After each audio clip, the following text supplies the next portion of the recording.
translation and purport by His Divine Grace A.C. Bhaktivedanta Swami Srila Prabhupada. Before I read this translation, because I was asked from 26, verse 26, so I'll just read only translations from 26 onward, then we'll come to this verse. Dhritarashtra's wife Gandhari gave birth to 100 sons and 1 daughter. O king, the oldest of the sons was Duryodhana, and the daughter's name was Dushala. 27 to 28 verse. Pandu was restrained from sexual life because of having been cursed by a sage, and therefore his 3 sons, Yudhishthira, Bhim and Arjun, were begotten through the womb of his wife Kunti by Dharmaraj. By the demigod controlled the wind, and by the demigod controlling the rain, Pandu's wife Madri gave birth to Nakul and Sahadev, who were begotten by the 2 Ashwini Kumaras. The 5 brothers, headed by Yudhishthir, begot 5 sons through the womb of Draupadi. These 5 sons were your uncles. Verse next. From Yudhishthir came a son named Prativindya. From Bhim, a son named Shatusena. From Arjun, a son named Shutakirti. And from Nakul, a son named Satanika. 32-31. O king, the son of Sadev was Shutakarma. Furthermore, Yudhishthir and his brothers begot other sons in other wives. Yudhishthir begot a son named Devaka through the womb of Puravi, and Bhimsena begot a son named Ghatotkach through his wife Hidimba, and a son named Sarvagata through his wife Kali. Similarly, Sahadev had a son named Suhotra through his wife named Vijaya, who was the daughter of the king of mountains. Nakula begot a son named Narmitra. Now to today's verse. Nakula begot a son named Narmitra through his wife named Karunumati. Similarly, Arjuna begot a son named Iravan through his wife known as Ulupi, the daughter of Nagas, and a son named Babharuvahan by the womb of princess of Manipura. Babharuvahan became adopted son of king of Manipur. Purport by Srila Prabhupada. It is to be understood that Parvati, the daughter of the king of very, very old mountainous country known as Manipur state. 5,000 years ago, therefore, when Pandava ruled Manipur, existed as did its king. Therefore, this kingdom is very old, aristocratic, Vaishnav kingdom. If this kingdom is organized as a Vaishnav state, this revitalization will be a great success, because for 5,000 years this state has maintained its identity. If the Vaishnava spirit is revived there, it will be a wonderful place, renowned throughout the entire world. Manipuri Vaishnavas are very famous in Vaishnava society. In Vrindavan and Navdvip, there are many temples constructed by the kings of Manipur. Some of our devotees belong to Manipur state. The Krishna consciousness movement therefore can be well spread in the state of Manipur by the cooperative efforts of Krishna conscious devotees. Om Agyanti Mirandasya Gyananjan Shalakya Chakshna Militam Yen Tasmai Shri Guruvai Namaha Shri Chaitanya Manobishtam Sthapitam Yena Bhutle Swam Rupkadam Dadati Sapadantikam Namo Vishnu Padai Krishna Prishta Bhutle Shrimad Bhaktivedanta Swami Nityanamne Namaste Saraswati Deve Gurvani Prachar Nirshe Shunyavadi Pasha Deshtarne Jai Shri Krishna Chaitanya Prabhu Nityananda Shri Advaita Gadadhar Shiva Sadi Gaur Bhakta Vrinda Hare Krishna Krishna Krishna Hare Hare Hare Rama Rama Rama Hare Hare Narayanam Namaskritnam Chav Narottam Devim Saraswati Vyasam Tato Jam Dhiryat Vancha Kalpatra Vishkripa Sindhu Vebhajpati Tana Pavni Vaishnavebhyo Namo Namaha Hare Krishna Krishna Krishna Hare Hare Hare Ram Ram Ram Hare Namo Vishnu Padai Krishna Prishtaya Bhutleshma Giriraj Swami Niti Namane. So here, Shukdev Goswami is telling to Parikshit about his family. Now, here you're explaining, people may think that why there are so many names are giving here about, it's just names only. Sometimes people think like that, isn't it? What is the reason of that? But these are not simply names. These are the pastimes of Krishna and his devotees, and he's explaining how your Purvaj, your ancestors, how great they were. So I'm going to touch few of the personalities from here. First of all, he is telling in the text 27 to 28, Pandu was restrained from sexual life because of having been cursed by a sage. Pandu Maharaj, one day he was in the forest and by accident he was on hunting and there was a deer and they were mating and he shot that deer. Now these deers were not ordinary, they were actually Mundik Muni. This Muni, Mundik Muni with his wife, he was having a relationship when he hit the arrow. And it pierced both of them. So this Rishi, he cursed him. He said, well, all right, you were hunting, but you should not have hunted while the animals were mating. And he said, I'm really apologize. I did not know that you were Rishi. So that time, but Rishi still cursed him. He said, moment you will unite with your wife, immediately you will die. So he had a curse with him. And he went to forest with his both wives, Kunti and what's the name? Madhuri. When he was in the forest, one day he thought that he must have a son, because the sanskar, who will do the sanskar when I die? And it's called Pitra Puja. It is custom in Vedic culture, the putra is the one who performs, who does pujas for him even for the departed souls, like Shrad ceremony. Even Vaishnavas do Shrad. We have seen Advaita Acharya performed his Shrad by inviting Haridas Thakur. So, in order to have a son, he thought, what should I do? I can't unite with my wife. So then immediately he knew that Kunti had a benediction from Durvasa Muni. Once Durvasa Muni, when he went to Kunti Bhoj was father's name? Anyway, Kunti's father's kingdom, at that time she was not married. So anyway, she served Durvasa very nicely. A young girl, Kanya. Kanya means below the age of 13. So this is called Kanyadan. This is how it used to be in Vedic culture. So she was just a Kanya and she served Rishi so nicely, cooked for her, cooked for him, and whatever service she rendered. And Durvasa Muni, he blessed her. He said, oh Kanya, I'll give you a benediction that you can call any demigod. You ever call a demigod, he will appear in front of you. You may need help because, day to day when we are living in the material world, we find so many difficulties from health, wealth, family, so many other material world mean full of suffering, anxieties. So he said, you feel ever anxiety, you can call any demigod.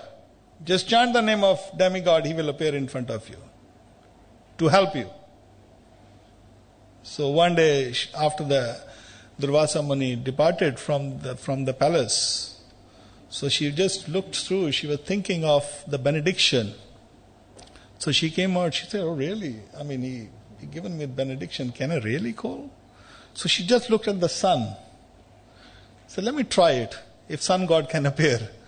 So she looked at the sun and said, Surya Deva Namaha, please come. And immediately sun appeared. So when he appeared, Said, oh my God, she never, can you imagine what the effulgence of sun is, what power of sun is? We only experience the sun rays. Prabhupada gives so many examples about, what is the verse? In the Bhagavatam in the beginning. Anyway.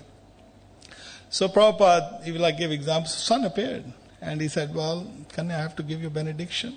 You called me and I have to give you something. Let me give you a son. Oh, Maharaj, I don't want a son. I'm a young girl, I'm virgin. I don't want what I will say to the people. No, I have to give you because I have come. So this is the best I can give you. But you will remain virgin, don't worry. So he gave a son and he disappeared. Of course, there was a Karan.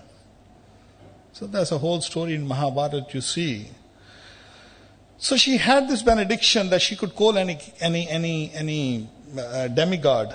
At that time, Pandu said, oh Kunti, you got a benediction. So you don't have to have a sexual relationship with these people, these demigods, to have a son. So they'll come and they'll give you a son. So kindly call. So immediately Kunti at that time, where's that? The demigod. Oops. So Kunti immediately called a demigod Dharamraj. So when Dharamraj came and he awarded a son to Kunti, and that was Yudhishthira Maharaj. And after the Yudhishthira Maharaj with the demigod, and then by the Pavandevata, father of Hanuman. So Pavandevata came, the demigod for the wind. So he awarded a son. And what was the name of the son? Bhim. And by the demigod controlling the rain, Indra came, and Indra gave her the son, which is Arjun. And then the wife Madhuri, because now she said, okay, I got 3 children. I like Madhuri to have a child as well.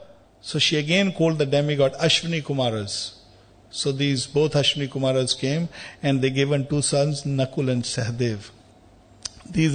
So this is how these 5 Pandavas came. And now 5 Pandavas, then further how Yudhishthira has his children. And now these were not ordinary children, they were very warriors. They were great warriors. How great they were, you have seen I don't know how many people have read Mahabharata. Okay? You should read. Bhagavad Gita is part of Mahabharata. So some of Mayavadis, they say, oh, don't read Mahabharata. If you'll keep Mahabharata in the house, there will be a fighting in the house. Do you know that? You heard that? This is wrong. We are reading Mahabharata every day. Because this is the reason Mayavadi propagated this myth that if you will read Mahabharata, there will be fight in your house. The reason, because the moment you will read Mahabharata, you will know Krishna is God and you will worship Krishna. And when you will worship Krishna, you would not follow these, Prabhupada used the word rascal gurus. So then you won't follow these people. So these people have created a myth about Mahabharata and Ramayana. They call it mythology. It is not a mythology, it's a fact, it's a history. It's itihas. The proof is there, scientific proof is there, that these pastimes have happened in Ramayana. In all the pastimes of Ramayana are the facts. And the pastimes of Mahabharata are the facts. And the proofs are in, when you go to Kurukshetra, sometimes they say, oh, don't go to Kurukshetra. 2 brothers should not go. If 2 brothers will go to Kurukshetra, they will fight among each other. Have you heard that? Kurukshetra, Dharam Kshetre, Kurukshetre. Very first verse of Bhagavad Gita. Dharam Kshetre, Kurukshetre. Samveta, Yuyutsava. Kurukshetra is a Dharam Kshetra. It is a religious place. It is a holy place. And that is why if you are not righteous, then will we fight. If you can, I took, when I went with my family, both my children were with me, so I took them because it's a religious place. There was no fighting. So these, how great, I'm going to come to there's a verse, which verse was it? Where is it going? Yes. So Bhimsen, he got the Ghatotkach. Now here the description is not given much because volume would have become so high. Prabhupada has given time to time description of different personalities. But Prabhupada, if you start giving personalities for each, it would become a really huge Bhagavatam set would become. Prabhupada has given different like Vishwamitra Muni and this different Munis. Prabhupada given. Ghatotkach was so powerful. Shri Radha Gokulan ji ki jai, Sitaram Lakshmi Shikho Nitai ji ki jai. Ghatotkach was so powerful that when he fell, practically he killed half of the army of the Kauravas. He expanded his size. It was Ghatotkach was a son of Bhim from Hidimba, the demon Hidimba, when he married. So the Ghatotkach was so powerful, he expanded his size. At that time, Bhima, he said, go and fall at the army of the Pandavas, at the army of the Kauravas. So Ghatotkach actually, when he fell, he practically killed. Because this is when this is, what's his name? Karan. He had a special arrow he saved to kill Arjun. And Krishna protect his devotees. Krishna knew that he was afraid of only that one particular arrow, which was in the tunir. It's called tunir. Which what is English? Huh? Quiver.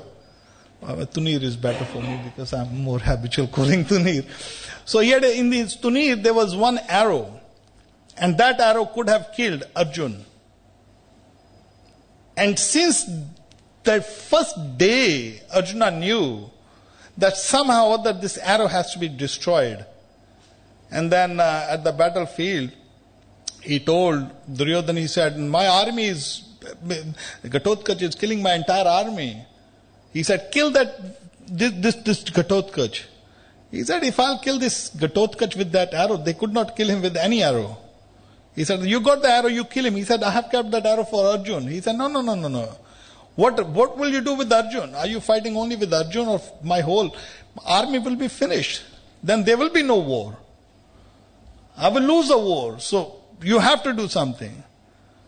So Duryodhana, when he forced, and Karna said, all right, I'm your friend. So if you want that, I'll do that.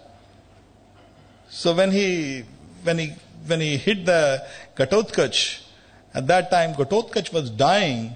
So at that time Bhim told him, expand your body as much you can. So with the mystic power he expanded his body while he was dying.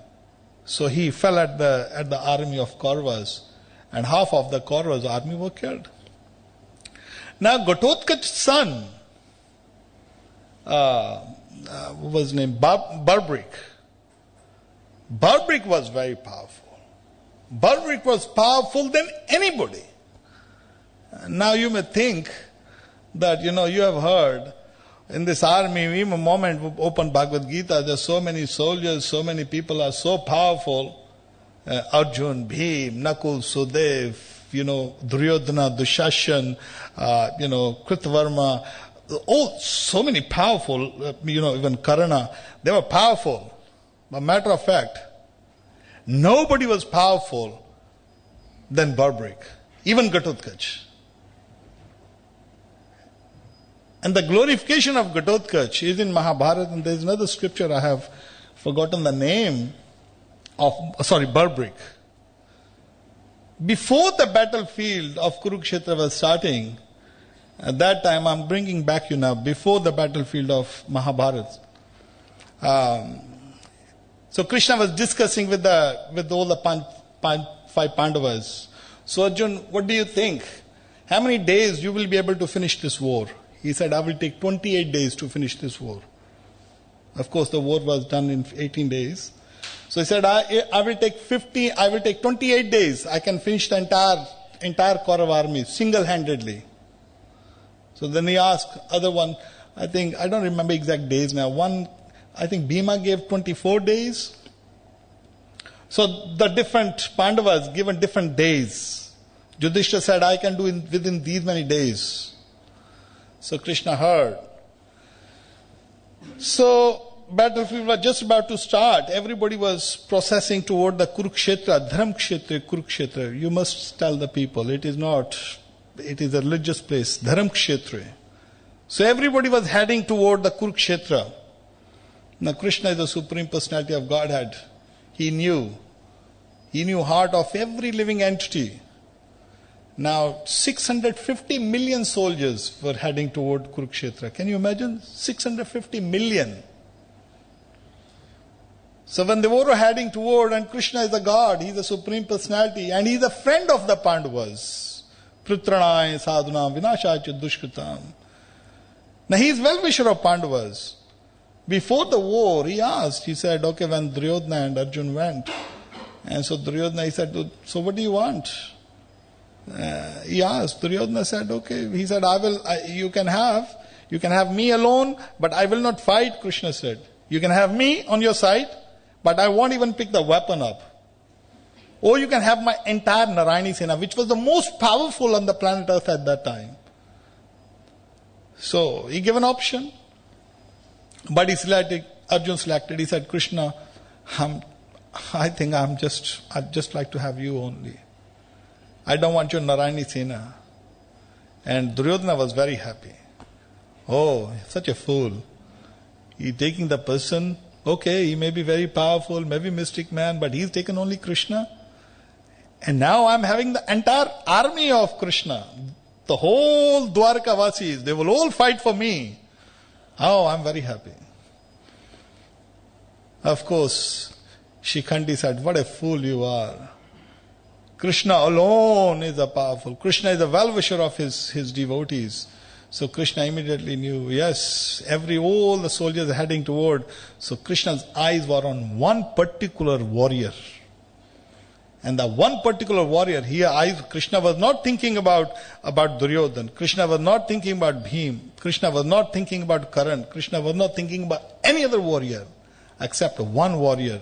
That was the son of Hidimba, the grandson of Bhim, Barbrik. He was thinking Barbrik is heading toward. Barbrik told his mother, he said, everybody is going for a war. I want to go too. So Hidimba asked the mother, she said, Barbrik, why do you want to go to this war? They haven't even invited you. He said, no. My grandfather, Bhim, and my father will be fighting too. And I think I should go into the war. But from whose side you will fight? He said, any side. Who will become weaker, I will fight from that side. This is my dharma. If Kauravas will become weaker, I will fight from the Kaurava side. If Pandavas will start getting weaker, I will fight from Pandava's side. All right. Give me blessings. Mother, all right, give him blessings. Now when he was on the way to Kurukshetra, immediately Krishna was worried. Barbrik is coming. So he disguised himself as a Brahman, Krishna. And he went in front of Barbrik. Barbrik had only 3 arrows in his tunir. Only 3 arrows. That's all he's had. Only 3 arrows. So Krishna went as a Brahman. Oh, warrior, where are you going? Oh, I'm going to Kurukshetra. There's a great war is happening in Kurukshetra. Really? What will you do? I will fight. So he said to Barbrik, how much time you will take to finish the entire war? He said, only 1 second. He said, what are you talking about? So he's a Brahman. He said, I will kill the entire army. Oh, 650 million. I can kill them within 1 second. How can you do that? He said, he had a benediction. That's why Krishna was worried about the Barbrik. Now Pandavas are taking 28 days, 24 days, 20 days. Factually it happened in 18 days. But Barbrik had a power to finish the entire Kaurava's army, or including Pandavas, within 1 second. And what power he had? he had a benediction from Shiva. So this Brahman, Krishna, who was disguising as a Brahman, he said, okay, show me how will you do it? He said, I got these 3 arrows. And these arrows, the first arrow, it will go, it will hit the target and it will come back. These 3 arrows will never be destroyed. It's not that they go, a Brahmastra, they'll go and after that they will useless. No, these arrows are so powerful. My first arrow will go, it will mark all the soldiers to whom I want to kill. And the second arrow will go and mark the soldiers who I don't want to kill. And third arrow will go, and it will kill all the soldiers marked which I'm going to kill. It will just go and kill them and come back into my tuni. And it will take the whole process. It can take only not more than 1 second. And Krishna is very tricky. You know that. You know, Krishna has saved what's his name? And Shiva, he saved Shiva. You know, what was the from the Asur, you know, Bhasmasur. Yeah. He saved him. So similarly, Krishna said, oh, really? And Krishna knew.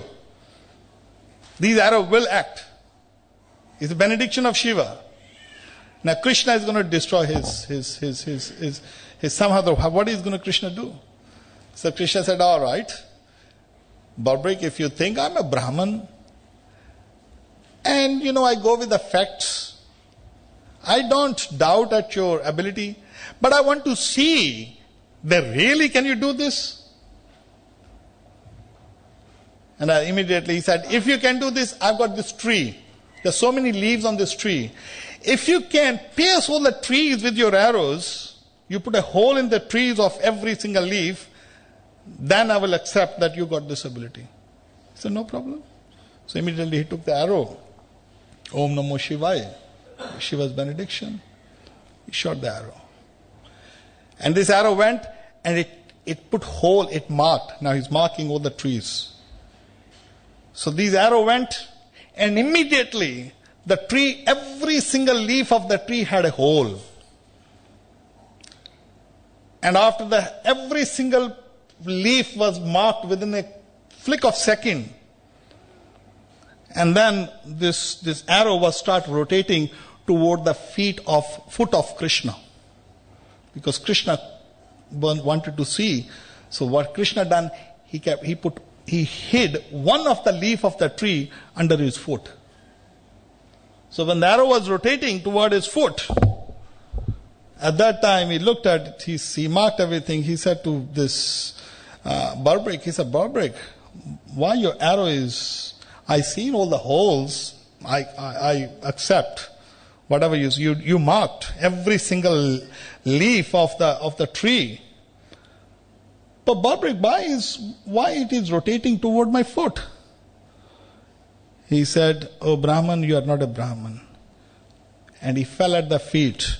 He said, you are Narayan. Because my arrow will never pierce your foot. Because one leaf you must be hiding under your foot. It must be under your foot.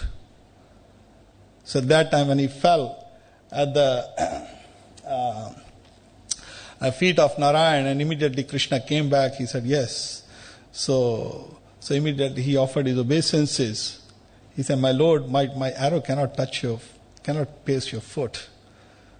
So then he said, I'm so fortunate that I'm able to see Krishna, who is so dear to the devotees. You are the Supreme Personality of Godhead.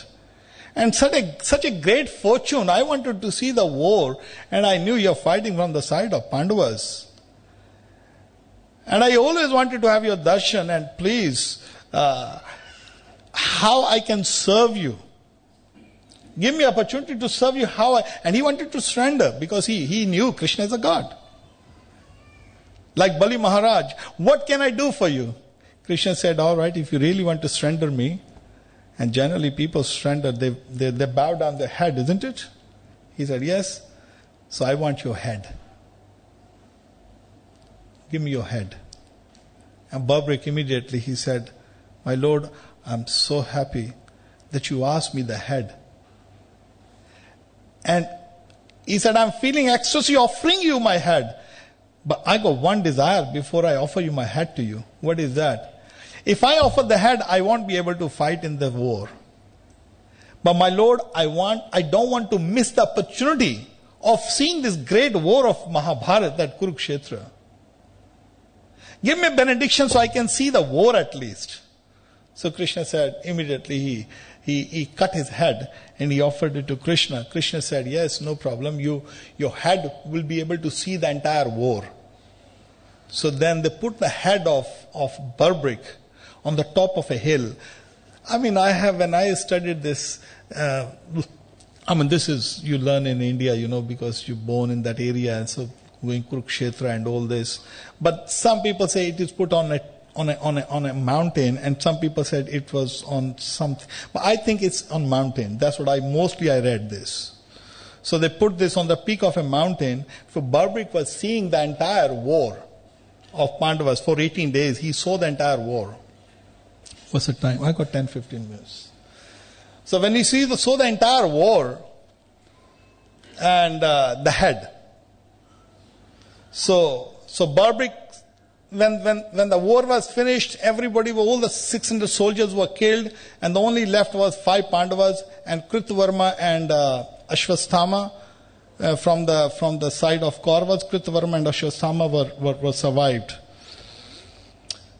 And of course, these Pandavas never had arguments. They had only one wife. Generally, people have arguments in the house. But these Pandavas, even Prabhupada mentioned in one of the lectures, he said Pandavas, they never had any argument over a wife in the house. So they lived very peacefully. She served them very nicely, and they performed their duties very nicely. And but with the arrangement of Krishna after the war, when they were discussing, he said, well, I killed most soldiers, and he said, I killed most soldiers. Bhima said, I killed all the Pandavas' brothers and all this, these sort of. So then they said, all right. So they went to Krishna. Krishna, you tell us, who was the best at the battlefield of Mahabharata? So he said, go to Barbrick and ask Barbrick. So Krishna sent to the Barbrick 5 brothers. So they went to Barbrick, and Barbrick was still there. And then he asked, he said, Barbrick, who was the best fighter? Who killed the most of the Kauravas' army? Barbrick said, none of you killed that. You didn't kill anybody. What do you mean you didn't kill anybody? He said, it was not you. I saw at the battlefield of Kurukshetra that actually to the Sudarshan Chakra of Krishna, who was rotating on the entire army. It was Krishna who killed the entire army. Nimitta matra save sachina. So what I'm saying is, this is how great these warriors, and this a family lineage of Pandavas, and this is how they surrendered. The surrender is so. In order to see Krishna, this is our philosophy of Krishna consciousness is that chant Hare Krishna, surrender to Krishna. Krishna says, surrender to me. Sarv Dharman Paratajya. But how much are we surrendered?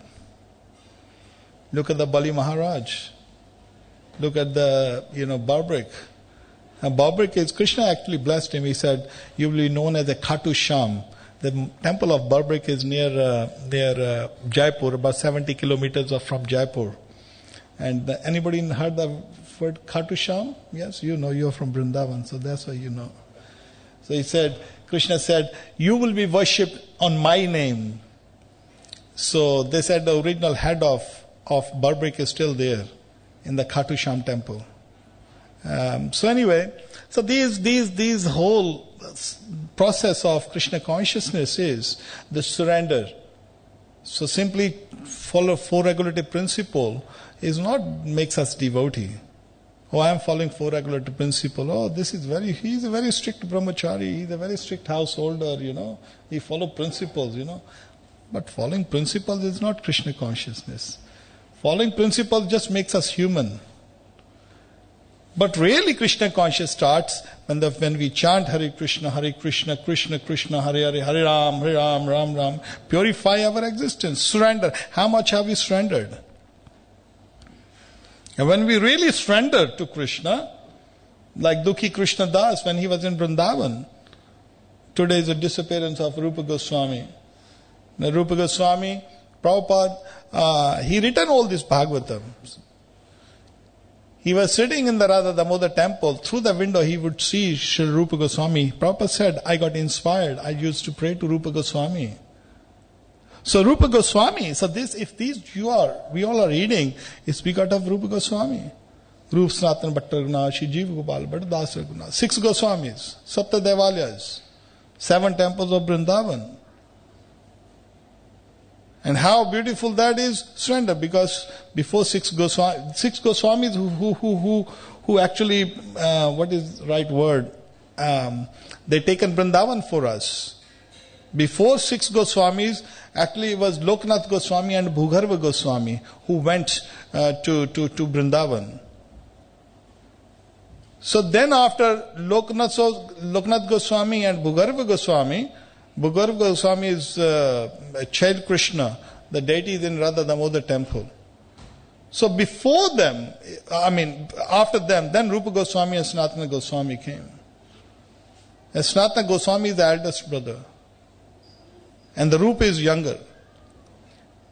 But still, Rupa Goswami, so this if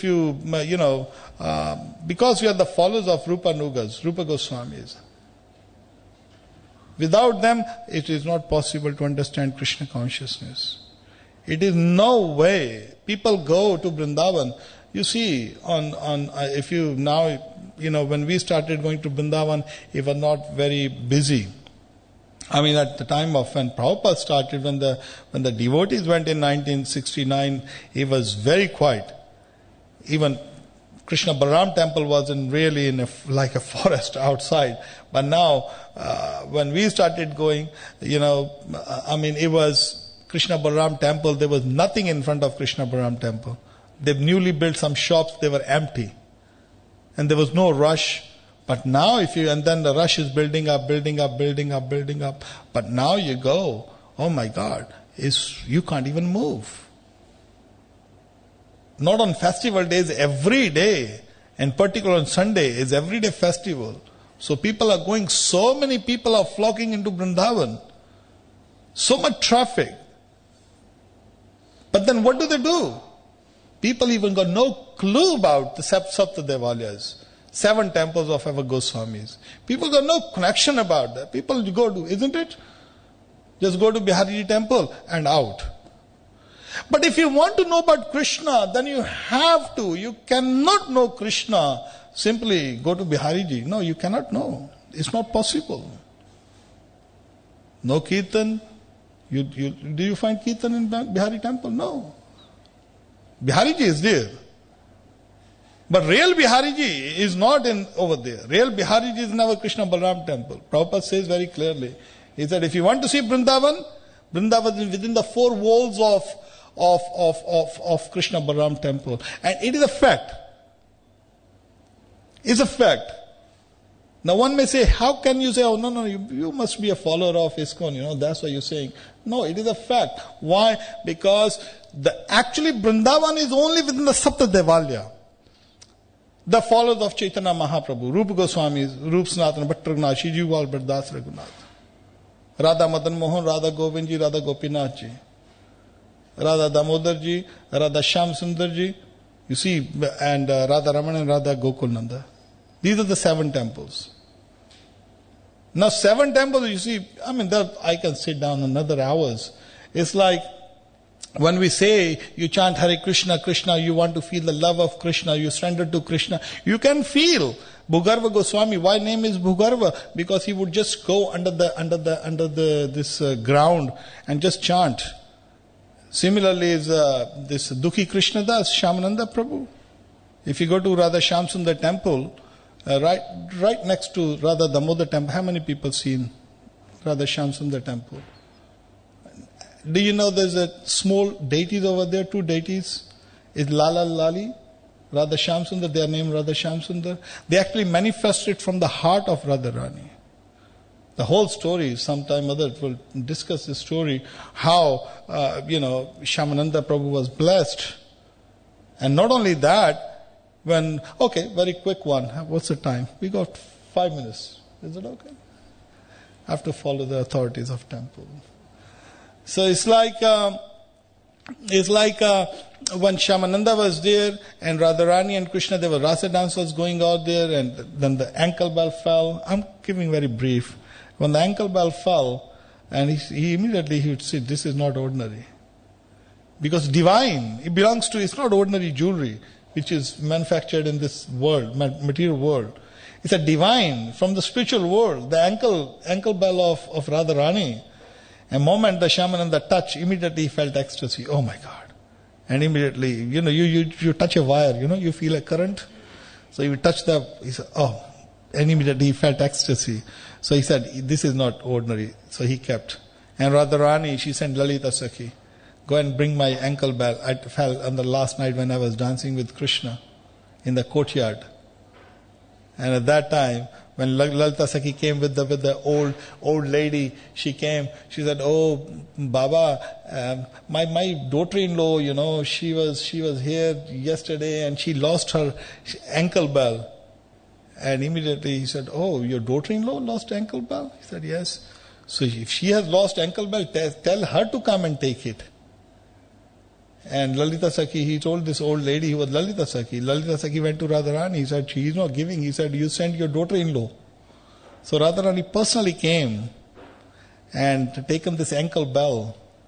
But because of his devotion, these are all pastimes. This is all because of showing that how merciful. And Radharani actually not only put this ankle bell onto this, like we got this mark of Gaudiya Vaishnava has got special. We got special mark. These Shivites, they do like this. Different Vaishnavas put different tilak. But our tilak is this. Our tilak is this is our shika. This is how the shika should be. Prabhupada said, shika should be about this much. Prabhupada mentioned actually. Some devotee had a big shika like this. Prabhupada said, no, that's not Gaudiya shika. Gaudiya shika means like this, like small. So we can't have small, we can't have big. This is the right perfect size. Not too big, not too small. That's a Gaudiya Shika. Similarly, we got Gaudiya Tilak. So Gaudiya Tilak, unless it doesn't grow, that's different thing. If you go hair problem, that's different. So Gaudiya Tilak is like this. But Shyamananda, Radharani put Tilak on the Gaudiya, on the Shyamanandas. And then she actually gave a deities which manifest from the heart of Radharani. So these two deities, like we have heard about Radha Raman, that how Gopal Bhatta Goswami's Shaligram turned to Radha Ramanji.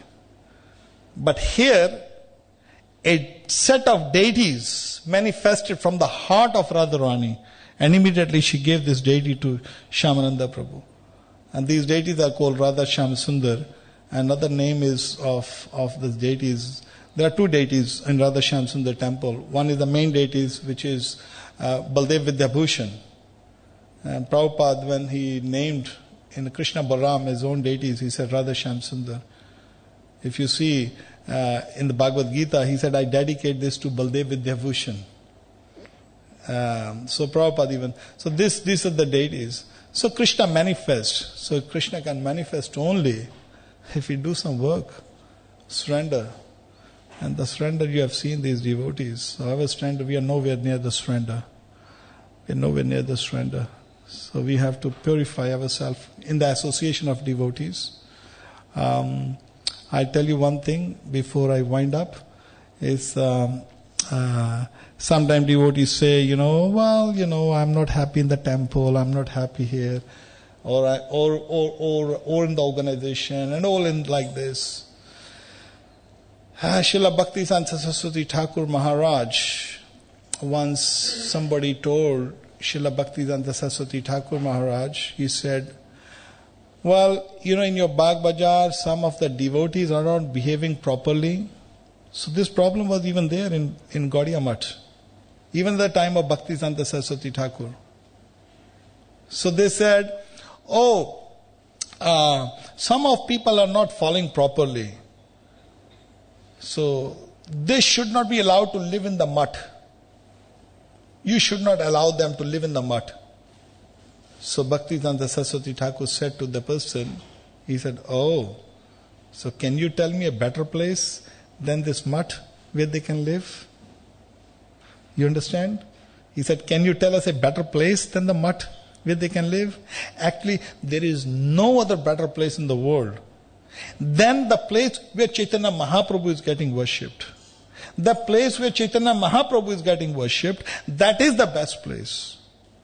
And the association, the followers of Chaitanya Mahaprabhu, Rupa Goswami's followers, because of them, there is no possibility of understanding. There is no way one can understand Chaitanya Mahaprabhu. There is no way. And without understanding Chaitanya Mahaprabhu, it is not possible of understanding Radha and Krishna. Naam, Rup, Guna, Leela, they say chanting Hare Krishna, it will manifest. It will manifest only because of mercy of Rupa Goswami, Sanatana Goswami, our 6 Goswamis. So without Chaitanya Mahaprabhu, without these, it cannot be possible. So there, in the entire world, in the entire creation, there is no place better than this place. We are in the Bhaktivinoda manor. This is the place for our 6 Goswamis. This manor is the place of our Gaudiya Vaishnavas. This manor is the place of Prabhupada. This manor, Prabhupada doesn't talk anything except these 6 Goswamis. He doesn't talk about anything except Chaitanya Mahaprabhu. So that place is the most glorious, that place is the most safest place. So if anybody think that he can live better place than this place, person is under illusion. Maya is full, material world is full of sufferings. Moment we leave the association of devotees, you should just consider that you are going into the hell. So it's better to live with the devotees. It does not matter. It does not matter. Somebody, that is where the humility will come. We have to tolerate. Prabhupada said tolerate. Why tolerate? This is the reason, because there is no other better place. You got to still tolerate. You live outside, you tolerate. People go to work. Boss says something, do this. You don't like it. But you have to do it. You're tolerating. People who work outside, they will know. They have to tolerate. In the material world, you tolerate. Even the material household of life, you tolerate each other. So toleration has to be there anyway. So why not tolerate in the temple? Why not tolerate in the association of devotees? And just keep chanting Hare Krishna, Krishna Krishna, Hare Hare, Hare Rama, Rama Rama. So I think I won't take question now. Isn't it? So if anybody like to discuss, they can discuss me with after. Or what do you allow? After, yes. I thought so. So yes, so you can, if you want to ask something or discuss something, you can discuss with me after. So please stay in the association of devotees, read Srila Prabhupada books, and Krishna will manifest in the heart of sincere devotees. Srila Prabhupada ki Nidai Go Premanande.